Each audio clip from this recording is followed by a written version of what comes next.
Kula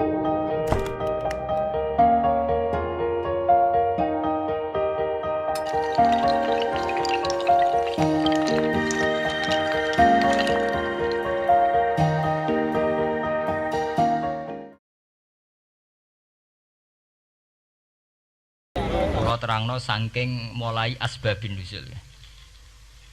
Rata-rata ulama itu berpendapat bahwa asal mula Isra itu sebagai hiburan, hiburan dari Tuhan. Allah nyukani pelipur larang niku saat Nabi ngalami dua kesusahan. Itu periode Mekah itu periode tersulit Nabi karena beliau itu sudah minoritas, pun minoritas, kaum minoritas kecil, miskin, terus pendukungnya tidak ada. Satu-satunya yang menggaransi, yang menjamin Nabi tidak dibunuh itu karena beliau dilindungi oleh sinten pamanipun, gini sinten Abu Thalib. Dan termasuk lagi secara kasta sosial ekonomi beliau tinggi karena punya istri yang saudagar kaya, gini ku Sayyidah Khadijah. Tapi ternyata orang yang selama ini benar-benar di belakang Nabi, baik secara materi maupun moral, sing entek-entekan berjuang, ternyata wafat. Khadijah Abu Thalib wafat. Terus dikenal tahun itu tahun Amul Husni, tahun kesusahan. Sudah gitu niki sing termasuk ilmiah nggih, ilmiah. Sudah gitu secara ilmiah psikologis kejiwaan Nabi terguncang. Niki rungokno tenan niki ngaji nggih. Terguncang itu karena secara mitos nggih, keyakinane tiyang Arab niku pun kadung kedikte embek keyakinan yang ditanamkan ulama-ulama Yahudi dan Nasrani. Nggih, kula baleni malih nggih. Kafir Mekah itu orang-orang bodoh, orang-orang enggak terpelajar. Mereka itu punya satu mitos, satu keyakinan yang ditanamkan oleh tokoh-tokoh intelektual Yahudi maupun Nasrani. Apa keyakinan itu? Bahwa kenabian itu yang paling mungkin kalau orang itu dari turunan Bani Israel. Orang mungkin Nabi kok ora turunane wong Yahudi utawa wong Nasrani.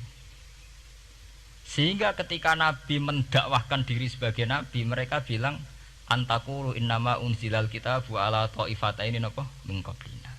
Nak jenenge wahyu harus tidak jauh-jauh sangka turunan-turunan Yahudi. Sebab itu banyak cerita di Quran, cerita konsultasine tiyang kafir Mekah nggih pada tokoh-tokoh Yahudi. Setelah konsultasi ya disesatkan. Orang mungkin Nabi kok nemu ummiyin, mung bintu-bintu untuk napa? Wahyu. Padha-padha dadi nabi rak kita, ora Muhammad. Ini kalau cerita sejarah. Sehingga saat Nabi ngaku Nabi, niku kayak sudah jadi mitos. Nabi itu tidak boleh jauh-jauh dari Palestina. Karena Nabi Ibrahim orang Palestina, Nabi Isa orang Palestina, Yahya Zakaria juga orang Palestina, Nabi Musa juga orang Palestina. Semuanya itu tidak jauh-jauh dari komunitas Baitul Aqsa. Ini ku masjid Baitul Maqdis atau Baitul Muqaddas. Lah itu wong kafir pinter, saking kepengen nyudutno Nabi Muhammad itu sampai Nabi mesti ning Palestina, ya mesti roh cerita-ceritane Nabi ning Palestina. Lah kowe apa tau roh Palestina? Setelah kok detail-detail. Nak kowe pancen roh iku pintu masjid ning Palestina Baitul Aqsa jumlahe piro? Terus madepe ning ndi wae. Jadi bahwa Nabi ngeklaim diri sebagai Nabi yang bisa membaca malakutas samawati, baca alam-alam gaib. Niku dites nek iso tenan saiki aku takok jumlahe pintu Baitul Maqdis piro. Niki peringatan kangge santri-santri bahwa semua nabi itu di luar dites fisik. Artinya zaman Nabi sholat ning masjid kayak teletong unta terus disiksa Abu Jahal itu hanya ujian-ujian fisik. Tapi di luar itu sebetulnya Nabi juga mengalami ujian-ujian intelektual. Ya kayak cerita-cerita di hadis Sahih, Nabi itu sering didatangi orang Yahudi ditanya, "Mat, saya punya 5 pertanyaan. Yang tahu itu hanya Nabi. Kalau kamu bisa jawab ya Nabi, kalau tidak ya tidak Nabi." Termasuk takokane, apa pertama yang dimakan ahli jannah saat masuk surga? Kok aneh-aneh. Terus kenapa anak itu kok kadang mirip bapaknya, mirip ibunya? So, kok aneh-aneh. Dan itu berlanjut terus sampai Nabi di periode Madinah. Nah sebab itu Nabi itu secara intelektual itu diasah Tuhan lewat proses Isra. Di mana Nabi saat itu secara fasih bisa menjawab jumlah pintu Masjid Aqsa sekian. Perilaku Nabi Musa begini. Wajahnya Nabi Musa begini, wajahnya Nabi Ibrahim begini. Sampai di hati-hati sahih Nabi bisa menjelaskan detail. Nabi Musa itu rambutnya kayak ini, wajahnya kayak ini, ada mutiwal. Itu detail sekali Nabi. Sebab itu di sini diterangkan oleh Imam Suyuti, peristiwa Isra adalah peristiwa di mana Nabi berjumpa para sinten Nabi. Itu asal usulnya kenapa? Karena sudah kayak menjadi mitos, Nabi itu tidak boleh jauh-jauh dari tradisi Yahudi, tradisi Palestina. Paham ben sampean roh asal usulnya. Tapi kemudian asal usul itu sebetulnya hanya sementara, hanya permainan politik. Sampai ben roh sejarah, permainan politik, manipulasi politik. Sebetulnya Nabi itu ya tidak jauh-jauh dari beliau adalah keturunan Israel. Israel itu bukan menunjuk sebuah negara loh, sampai pun salah paham. Israel dalam bahasa Quran itu menunjuk auladi Yakub. Israel menjadi negara kan baru kemarin setelah diberi kemerdekaan Inggris, paham ya? Israel sebagai negara kan baru apa? Kemarin. Sehingga istilah Israel di Quran maupun di hadis adalah menunjuk auladi Yakub. So intinya di antara anak Nabi Yakub ana jenenge Yahuda. Yahuda di turunan-turunan niku Bani Yahuda niku diarani Bani napa? Israel. Ternyata setelah dirunut Nabi Muhammad itu tidak beda jauh dengan keluarga Israel. Karena Nabi adalah turunannya Nabi sinten Ibrahim. Okay. Nabi Ibrahim niku gada putra kalih sing gada turunan gini ku Ishak kalian Ismail. Ismail kalian Nabi Ibrahim disalap teng Mekah. Gini ku sing disebut Quran inni askantu min dzurriyyati biwatin ghairi dzi sar'in inda baitikal muharram. Terus saking Nabi Ismail nurun-nurun ngantos Sayyid Adnan. Ya, mulane nak teng berjanji disebut wa adnanu bila bin intadzawil ulumin nasabiyah ila dzabihi Ismail nisbatuhu wa muntama. Secara teori ilmu nasab Sayyid Adnan jelas-jelas wa adnanu bila bin intadzawil ulumin nasabiyah ila dzabihi Ismail nisbatuhu wa muntama. Tapi yang menjadi masalah, yaitu tadi saya sudah bilang, seakan-akan Nabi Muhammad itu orang yang benar-benar berbeda dari dinasti itu, dari keturunan itu. Karena orang Yahudi, orang kafir Mekah di kepentingan menggagalkan kenabian Muhammad, sehingga dilecehno Muhammad bin Abi Kabsah. Oh Muhammad sing cilik di rumah tukangan wedhus. Jadi, kowe nak seneng kiai kan. Inna akramakum indawi atqakum. Cek ben Karlan, cek Karmin pokoknya takwa ya kiai. Tapi nek lagi gedeng kiai iku kan anake Karlan kok kakean tingkah. Lah dhisik wong Mekah ya ngoten niku. Dadi nak muni Muhammad bin Abdullah bin Abdul Muthalib cek terhormat. Mereka adalah orang-orang bangsawan di seputarku Quraisy. Nabi itu kastane Quraisy. Jadi kalau Muhammad bin Abdullah bin Abdul Muthalib cek ketok terhormat. Wong kafir pinter nang istilahna ora Muhammad bin Abdullah. Muhammad bin Abi Kabsah, mergo cilike Nabi tau dirumat, cara kene ya Karlan ning penjero desa. Mulane Nabi tau angon wedhus, mergo tau de bapak angkat sing tukang napa? Wedhus. Lah wong Mekah pinter, dididik wong Yahudi. Kuwi nek istilahna aja Muhammad bin Abdullah bin Abdul Muthalib, iku cek kekerenan, terlalu napa? Keren. Jadi Muhammad bin Ibnu Abi Kabsah. Di wong nak seneng Pak Harto kan Soeharto jenderal besar. Nek sing gedeng wong kemusuk kan repot. Terus nyebut desa asli ini asal nak seneng bupati ya jadi bupati orang nomor 1 di Bojonegoro nak gedeng golekno asal usule sing ngoten mun sunatullah mulai riyen sampai kiamat ya sunatullah lihati kot kelas napa mengkobel walanta jadi sunnatil lain napa tabdila ya akan begitu.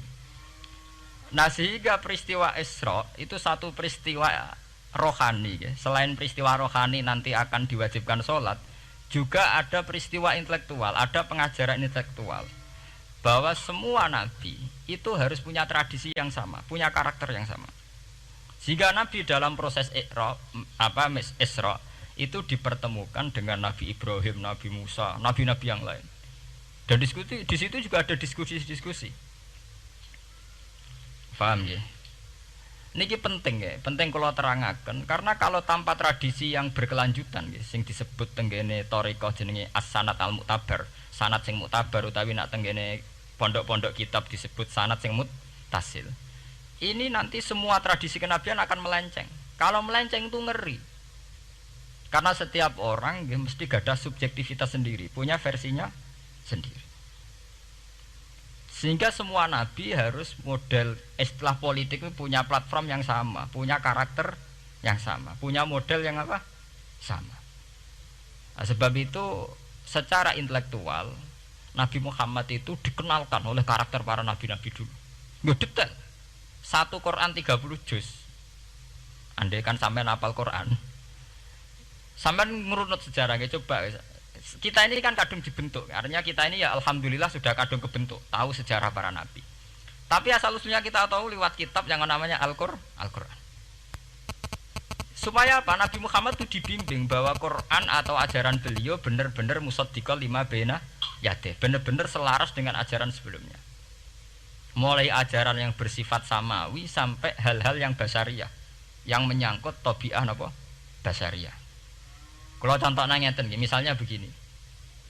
Nabi Muhammad disejarahkan Nabi Ibrahim. Beliau punya problem. Problem itu berupa punya bapak atau paman yang tidak Islam. Bahkan nak ning critane kiai-kiai desa dari Nabi Ibrahim cilike kon adol patung. Terus didol meniki patung. Ya ora manfaati ra mudarati mbok tuku ya karepem ora napa karepem. Mbok ono sanate mbok ora pokoke cerita iku populer. Disejarahkan begitu. Sehingga Nabi Muhammad tahu. Oh ternyata yang punya problem ngadepi keluarga itu tidak saya tok. Dulu Nabi Ibrahim juga punya problem ngadepi keluarga. Aku tak lumayan terima paman, Pak Lek, Pak De, Abu Jahal sinten?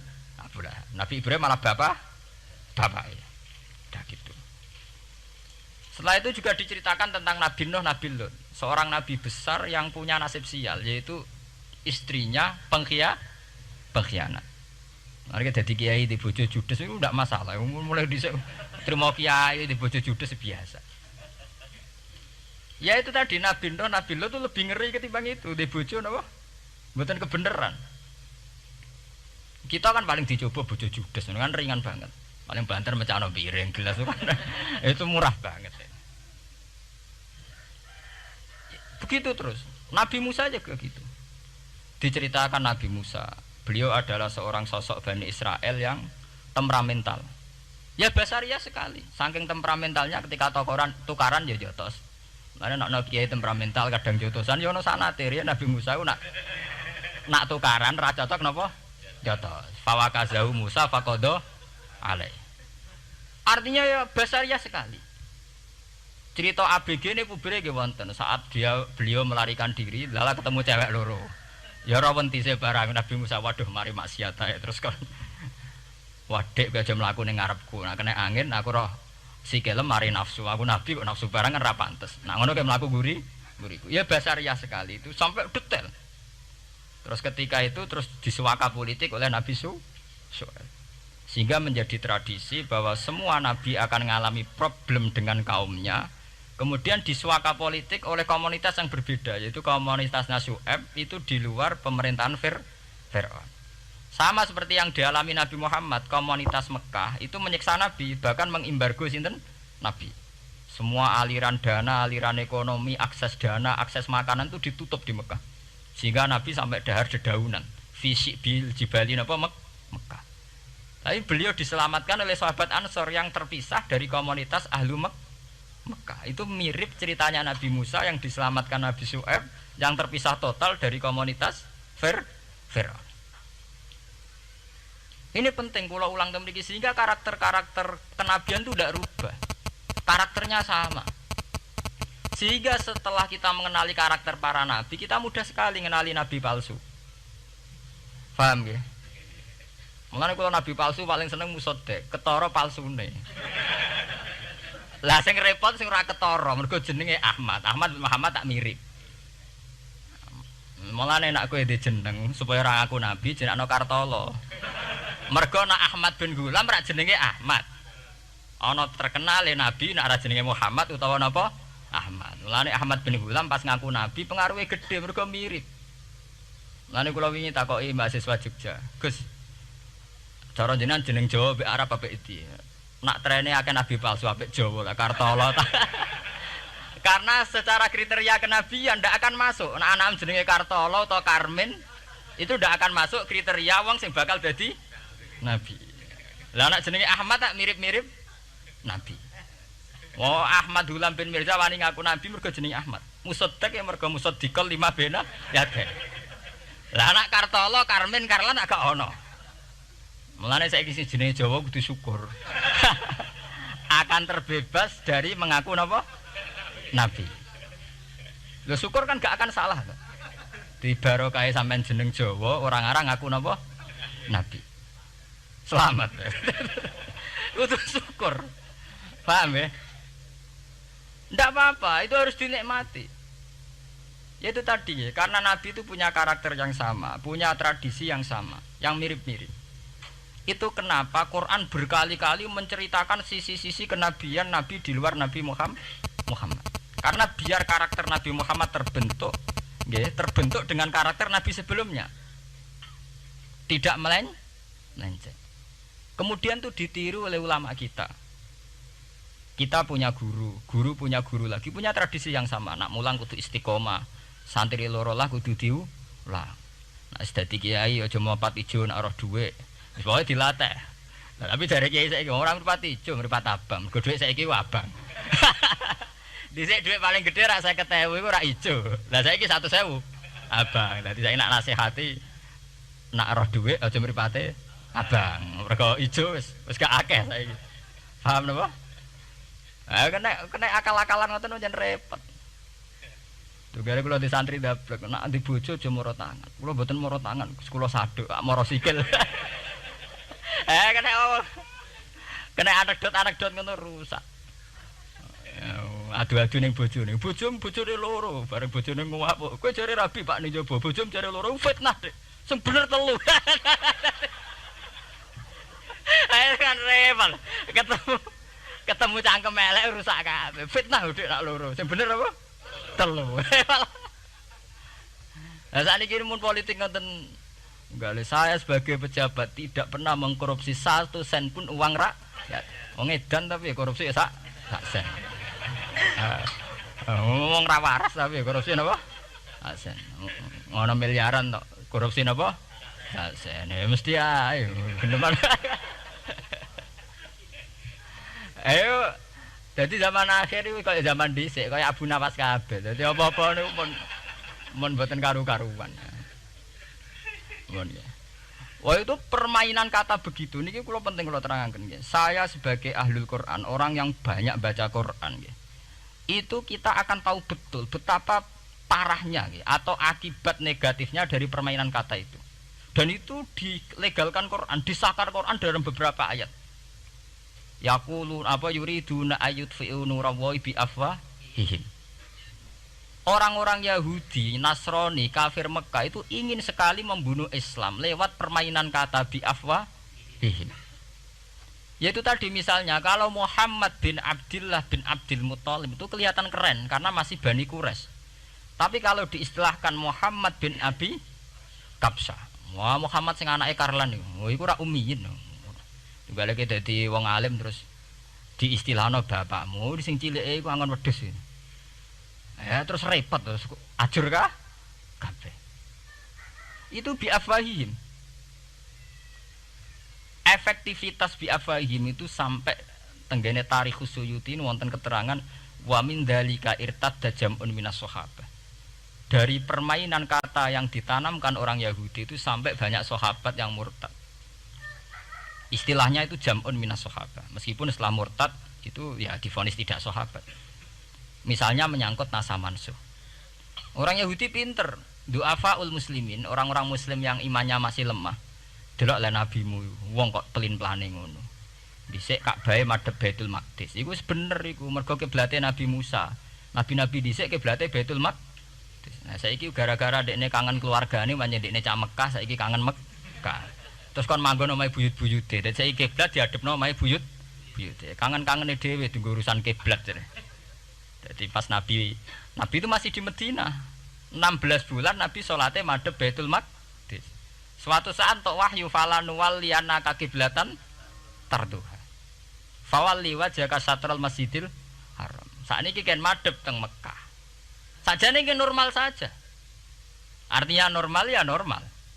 Tapi orang Yahudi memanipulasi bahwa itu fakta bahwa Muhammad itu memimpin agama dengan cara tradisinya sendiri. Mergo dekne kangen keluargane ra iso muleh. Terus salat madhep daerahe dhewe. Nggo pelipur lar. Ya jare sahabat sing duwe hafal muslimin diangen-angen ya iya. Nah niki kula peringatan tentang santri-santri ya. Sebab itu kalau sampean jadi kiai itu santri harus punya wawasan intelektual yang luas. Semenjak itu Quran mewahyukan secara nalar sejarah. Ya niku sing disebut ayat inna awwala baiti wudi'a lin-nasi lalladzi bi Bakkata mubarakah wa hudal lil alamin fihi ayatum bayyinatum maqamun apa Ibrahim. Akhirnya Nabi Muhammad nantang ning tokoh-tokoh Yahudi. Apa salahnya saya punya dua kiblat? Baitul Maqdis adalah kiblatul anbiya karena dulu Nabi Musa di situ, Nabi Isa di situ. Sekarang saya menghadap ke kiblat yang lain karena itu kiblatul Ibrahim dan dia lebih senior. Lebih apa? Senior. Sebelum ada Baitul Maqdis itu sudah ada Mekah. Mekah lebih senior, lebih tua. Terus disebut fihi ayatum bayyinatum maqamun apa? Ibrahim. Nabi Musa, Isa adalah periode setelah Ibrahim. Sebab itu akhirnya semenjak perdebatan itu orang Islam bangga. Makanya sampean kalau ngaji hadis-hadis sahabat itu bangga. Ana mimman shalla ilal qiblaten, nggih. Ana mimman shalla ilal qiblaten. Aku termasuk sahabat yang menangi dua kiblat. Mergo zaman madhep Baitul Maqdis ya kiblatul anbiya, madhep Mekah nggih kiblatul anbiya. Artinya apa? Perdebatan ini dimenangkan oleh Nabi Muhammad bukan karena mitos atau kultus atau taklid buta, tapi memang secara sejarah kiblat tertua adalah Mekah. Ini disebut inna awala baiti wudi'a lin-nasi lalladzi napa bi Bakkata mubarakah wa hudalil alamin fihi ayatum bayyinatum maqamun apa Ibrahim. Artinya Quran tidak pakai teori mitos. Pokoknya Nabi ini saiki aku ya terserah aku, itu tidak begitu. Paham ya? Tapi diterangkan secara kesejarahan bahwa asal usul Mekah jadi kiblat itu rasional sekali. Bukan karena Nabi orang Mekah mboten, memang dulu-dulunya Nabi Ibrahim berkiblat di situ. Jika Quran jawab inna awwala baiti wudi'a lin-nasi lalladzi bi Bakkata mubarakah wa hudal lil alamin.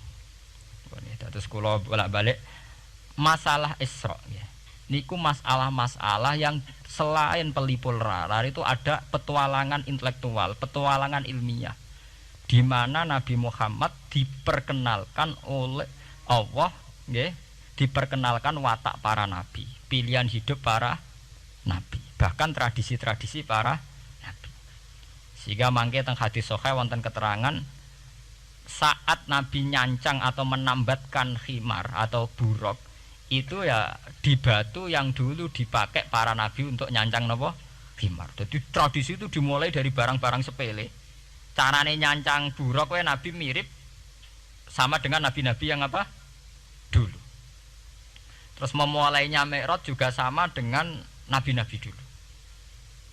Bon niku sing secara ilmiah tarikhiyah. Sakniki sing menyangkut akidah firqah fil Islam. Nah niki kula terangno. Menurut ahli sunnah, orang yang mengingkari Isra itu kafir. Ya kafir, karena dzukira fil Quran. Isra itu dzukira fil Quran. Makanya tadi saya jarang sekali pakai bahasa Mi'raj. Ya, tapi nak teng Indonesia kadung menang merjep peristiwa Isra dan apa Mi'raj. Pokoknya bahasa kadung salah, kadung menangan ya menangan. Kadung istilah Isra dan apa Mi'raj. Sebetulnya yang disepakati ulama itu hanya Isra. Artinya yang memungkiri Isra itu kafir karena dzikra fil Quran. Lah kemudian Mi'raj menurut keyakinan ahli sunnah itu terjadi. Setelah terjadi itu masalahnya biruhi wa jasadihi jami'an ma'an atau biruhi faqat. Nah, kemudian menjadi firqah-firqah yang macam-macam. Ada yang meyakini biruhi wa jasadi, ada yang meyakini biruhi napa faqat. Sampeyan kalau ngaji Al-Kawakibul Lama'ah karangannya Mbah Fadl atau kitab-kitab panduan ahli sunnah yang disahkan oleh NU. NU dulu pas musyawarah besar di Jepang yang dipakai panduan itu dulu yang disahkan itu Al-Kawakibul Lama'ah yang dikarang Mbah Fadl. Itu memang kita termasuk ngikuti yang biruhi wajah seti. Tapi sebetulnya dalam kelompok yang biruhi fakot itu ada orang keren di dalam dunia ilmiah. Ini termasuk Aisyah meyakini biruhi apa? Fakot. Ya, tapi itu sudah masalah-masalah kemudian berkembang menjadi di luar masalah firqah terus menjadi masalah said, masalah pengetahuan. Kalau masalah pengetahuan tentu kita ini terus masalah kan artinya masalah itu. Kalau iman diukur dengan akal ya kadang tidak sambung. Wah itu mokal, orang dengan kecepatan sekian pasti hancur. Dan agama ukur akal terus ya repot. Wong dipendem sudah dibualung ya dibualung, dibakas tangi bareng. Jadi sing disoal ora mek rotok kabeh napa? Disoal. Manjen masalah manusia itu masalah-masalah sing ya begitu. Oke. Mpun niku mboten penting. Nah, itu terus kemudian menjadi firqah. Terus kemudian ada hadis-hadis yang menerangkan proses Nabi dialek dengan para nabi. Kayak ketemu Nabi Musa, Nabi Ibrahim, terus Nabi Idris, Nabi Isa, Nabi Musa. Itu terus diterangkan di hadis-hadis sahih. Ini kalau balik teng keterangan wau, sebetulnya pertemuan-pertemuan ini itu dimaksudkan Nabi biar punya tradisi yang sama dengan nabi-nabi sebelumnya. Karena ini penting ya. Sama nek rasane dadi kiai. Niku kroso banget. Misalnya kita ya. Kita akan dididik ala pesantren misalnya. Kita punya kiai-kiai yang punya tradisi. Misalnya nak rawong nakal, wong minum astagfirullahaladzim, wong kok ngono kan gitu. Ya hanya begitu. Sehingga wis kaya identik angger kiai NU atau amalia NU iku rawani naboki wong sing nyabu. Ya rawani nyaduki wong sing lagi minum. Kemudian itu dianggap satu kekurangan atau apa walhasil kemudian lahir kayak FPI. Orang yang tidak menerima metode itu. Tapi sudah kayak ada janjian tuh begitu. Kiai paling anti kemungkaran lah itu. Masa kiai paling kerengo sapa mbok terkenal kerengo. Mereka tidak punya catatan repot bahwa mereka pernah jotosi wong minum. Masih sing sering jotosi santri lah itu tetep ora tau ono terkenal jotosi napa? Wong sing mabuk, wong sing minum. Itu sudah kayak tradisi. Dulu zaman Basim Asari Jombang terkenal ijo be abang, sing abang ya abangan tenan. Sing ijo. Tapi tidak ada catatan sejarah kiai jotosan be pemabuk. Ya memang kayak kita sudah punya tradisi nak roh kemungkaran itu menang kalah itu lewat proses bil hikmati wal mau'izatil hasanah. Kita ini kayak punya tradisi nak roh kemungkaran milih model Nabi wa mahdi qaumi fa innahum la ya'lam. Itu ya kayak ada janjian begitu. Meskipun kita sebagai orang alim ya tahu nahi mungkar itu wajib. Nahi mungkar itu begini-begini, tapi ya praktek kita tidak pernah begitu. Ya, kalau di Timur Tengah kebalikan. Mana ada terima karuan wong nakal. Podo soleh beda aliran halal dibunuh. Sehingga wong Sunni yo ngalalo darah wong Syiah nggih ngalalo darah napa? Wong Sunni. Ya sudah kayak tradisi. Sampai nak maca kitab fikih-fikih khas Arab. Mau biasa muni wong ngene iku muhaddarun damu. Padahal ya wong soleh, wong Islam di mazhab apa wis disebut darun apa? Damu. Sehingga kita itu tadi kita punya tradisi. Saya tuh kalau sedang tahajud, matehai para wali-wali songo atau apa, itu yang terpikir di saya itu hanya satu. Agama Islam itu lahir lewat Quran dan hadis. Tapi kemudian tahu-tahu tetap berimprovisasi, berkembang sesuai tokoh yang membawa. Sampai kalau melihat Islam di India dulu sampai perang besar-besaran, kemudian zaman Abul A'la Al-Maududi, zaman periode Muhammad Iqbal, sampai India pecah, kemudian jadi Pakistan yang bernegara apa? Islam. Karena banyak konseptor Islam yang tidak setuju negara sekuler. Akhirnya mereka misah jadi negara Islam Pakistan. Kemudian Timur Tengah juga begitu. Karena Timur Tengah sudah Islam semua, masalahnya itu diislamkan ala Sunni atau ala Syiah. Iran menjelma sebagai aliran Syiah. Yang Sunni dianggap sesat, halal darah. Irak zaman Saddam Hussein pemerintahan Sunni. Sing Syiah dibantai sehingga wong Kurdi do mati. Era Saddam keok gentenan Saddam sing di bantai.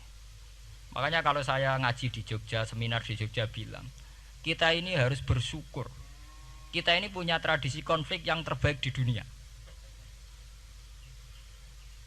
Enggak, kita ini punya tradisi konflik yang terbaik di dunia. Sampai nak Isra Ikhwanil Muslimin teng Mesir. Badan Intelijen Nasional atau Badan Stabilitas Nasional, Bakor Setanas atau itu harus terima kasih sama tradisi tokoh-tokoh Islam di Indonesia. Lepas dari kita setuju tidak setuju itu terserah. Tapi kita punya tradisi konflik yang paling baik di dunia. kurang bencinya Gus Dur sama FPI atau FPI sama Gus Dur, paling mereka ya adu statement di depan wartawan. Itu bagus sekali. Cara neng Arab wis tembak-tembakan. Kita punya sejarah. Secara pesantren saya itu punya sejarah panjang. Zaman Mbah Imam beda dengan Mbah Zubair, zaman Kiai Memun beda dengan Kiai yang lain. Paling adu statement saat ada tamu itu paling bagus. Kita punya tradisi konflik paling bagus di dunia. Kayak apa mangkalnya orang NU saat Gus Dur diimpis, dipecat. Tapi habis itu ya sering seminar ketemu Amin Rais. Ya mereka adu polemik, ini tidak konstitusional, ini apa. Gus Dur nggak jurus dekret. Sing sitok nggak jurus sidang istimewa. Nah, kurang serem sidang istimewa dilawan sidang luar biasa. Pokoknya agak istilah sing serem-serem. Tapi tidak saling bunuh loh, sampean harus syukur loh. Selama ini orang awam sering bilang, loh kiai kok tukaran. Sampean bandingkan di Timur Tengah, jenenge tukaran mesti tahdirudam. Para polisi, para badan intelijen, para yang menjaga stabilitas negara ini harus terima kasih sama tradisi tokoh-tokoh Indonesia. Yang namanya di Mesir, di Irak, di mana-mana jenenge tukaran mesti melibatkan pertumpahan darah. Saat Arab Saudi jadi Wahabi itu besar-besaran itu. Pembunuhan apa pengusiran orang-orang Sunni. Tapi di Indonesia enggak. Desi anarkis. Paling itu tadi adu polemik. MLB dilawan MLB itu masih keren sekali, tidak apa-apa. Itu lebih baik ketimbang adu jotos atau adu hizib lah. Itu masih bagus. Nenda ini sampean biar paham, biar syukur jadi bangsa Indonesia. Kita punya tradisi konflik yang baik. Sama nak setelah peristiwa teng Irak, teng Sudan, teng Khartoum, teng Darfur, itu kan orang Islam semua. Gara-gara beda mazhab saling bunuh. Di Mesir ya gitu, Ikhwanul Muslimin dengan pemerintah dan sebagainya. Hatta saya sebesar Sayyid Qutb, sing tokoh populer mohon gak budute boten jelas. Di Indonesia bagus sekali. Kita menangi zaman secara sejarah ya. Kita menangi bedanya dulu Ahmad Hasan dengan tokoh-tokoh NU. Kulo nu menangi secara sejarah sering baca. Terus zaman anyar-anyarane NU asas tunggal, bedanya Gus Dur dengan Kiai As'ad. Sak mangke bedane PKB dua versi. Mereka menyelesaikan secara beradab lewat pengadilan, kok pengadilan kalah lewat MA, beradab sekali. Kita harus bersyukur. Dibanding penyelesaian konflik kayak di Irak kemudian ngundang Amerika, akhirnya sekarang kacau balau. Di Timor Leste yang latihan bikin Ramos Hurta disuduk. Indonesia paling banter ngobong fotonya SBC. Ya masih terhormat lah, masih artinya masih beretika. Kita harus syukur punya bangsa yang beradab. Wong ras setuju antar kiai ya rasan-rasanan. Kiai kok ngono, sing tok kiai kok ngono. Engko sing kiai tengah-tengah ayo ana sing ngono, ana sing ngene dadi. Sing ra melok-melok biasanya terus milih amane, ya ana sing ngono, ana sing ngene. Jadi artinya kita yang baik. Saya itu berkali-kali ngaji ya. Sampean kalau sering baca Quran dan menghayati, artinya orang baca Quran pelang-pelang rara karepe menghayati. Saya itu sekarang sesadar-sadarnya, saya masih belajar. Ini jamaah sini harus tahu. Saya hingga detik ini masih belajar. Entah itu lewat belajar baca Jalalain atau belajar merenung maupun belajar lewat yang lain. Quran itu dulu ya sering nyebut begitu itu saya tidak paham. Sekarang itu saya paham, tambah paham. Misalnya di juz 4 ada istilah ikhwanan. Orang mukmin disuruh ingat peristiwa-peristiwa yang dulu saling kuntum a'daan fa'allafa baina qulubikum fa'asbahtum bi ni'matihi napa ikhwanan. Dulu kamu bermusuh-musuhan yaitu antara kelompok Aus dan Khazraj. Gara-gara barokatul Islam sekarang kamu menjadi ikhwana. Menjadi bersaudara. Sampean kalau melihat TV merunut konflik di Irak, sering ada bom bunuh diri, itu kan ada asal usulnya. Memang sekarang orang menimpakan kesalahan itu pada pasukan multinasional yang dipimpin Amerika dan Inggris. Tapi sebetulnya ada usul-usulnya. Sampai Amerika bisa masuk karena orang Irak tidak ikhwanan. Tidak apa? Yaitu ada Syiah, ada Sunni, mereka saling menikam, saling bunuh. Sehingga karena ada ikhwanan ini pihak ketiga masuk, yaitu tentara multinasional. Makanya saat di Jogja ditanya, cara jenengan sebuti menyangkut Ahmadiyah, menyangkut konflik di Jakarta, saya bilang sekarang setiap orang bikin forum apa, yaitu baik kalau niatnya baik-baik. Tapi andaikan saya ditanya Tuhan nanti, hak kowe iku kelompok apa? Pokoknya angger NU atau Muhammadiyah ajak mayoritas, aku milih salah sitok iku. Bukan karena saya oportunis milih yang besar, itu lebih baik, lebih maslahat. Karena kalau setiap orang merasa benar bikin kelompok sendiri akan menjadi kelompok banyak. Dan saat menjadi kelompok banyak, tentu konflik lebih tidak terpola. Tidak apa? Terpola. Umpama Hasim tukaran mbek Din Samsudin itu terpola. Tapi nek angger wong ngrasa ketua dhewe tidak terpola. Bagaimanapun ikhwanan harus disyukuri. Nggih, dalam kondisi berteman. Sebab itu Nabi sering ngendikan ilzamu jamaahirul muslimin wa man sadza sadzafin. Mbok kamu itu ikut kelompok mayoritas saja. Jamaahirul muslimin cara bahasa netralnya mbok ya kamu itu ikut kelompok mayoritas saja. Karena kalau orang merasa benar kemudian bikin kelompok sendiri itu tidak ada selesainya. Lah akulah cara nuruti GR sebagai kelompok dhewe. Wong aku ya di umat, di pengaruh sing nyucup wis akeh. Tapi kalau semua orang merasa begitu kan repot nanti. Mursyid di kelompok dhewe, tukang toreko di kelompok dhewe, tukang ngaji di kelompok dhewe. Model kitab pirang-pirang sesuk ana jamaah Jalalain, jamaah Muin, jamaah Fathul Wahab. Nek sing iso ngaji jamaah tahlil, jamaah istighosah.